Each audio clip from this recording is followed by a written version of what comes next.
திடீர்னு மரத்துப்போன உணர்வு கூடியது. பிறகு கதவு மெல்ல திறக்க ஆரம்பிப்பதை நான் பார்த்தேன். ஓ, இது கொடுமை!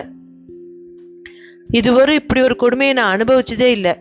இப்போது உடல் முழுக்கவும் சில்லிட்டு போகும்படி நான் அப்படியே நகரவே முடியாமல் பயத்தால் வாதங்கண்டு போயிருந்தேன். இனி வாழ்க்கைக்கு என்னால் நகர முடிய போவதில்லை. பயம் கிளி குருடாய் செவிடாய் உணர்ச்சியற்ற ஜடமாய் நகர முடியாமல் அலறிப்போய் கிடந்தேன். அதோ மெதுவாய் திறக்கும் அந்த கதவு, துளியும் ஓசையே இல்லாமல். இதோ அடுத்த கணத்துக்குள் நான் பார்த்துவிடப் போகிறேன். மெதுவாய் மெதுவாய் அகண்டு அகண்டு பில் கோல்மேன் ஓசையின்றி உள்ளே வந்திருந்தான். அவன் வாழ்க்கையில் காணாத அதிர்ச்சியினை அப்போது அனுபவித்திருக்க வேண்டும். நான் மெத்தையிலிருந்து பந்து போல குதித்தெழுந்து பயங்கரமாய் அலறிக்கொண்டு அறையின் குறுக்கே ஓட்டமாய் ஓடினேன்.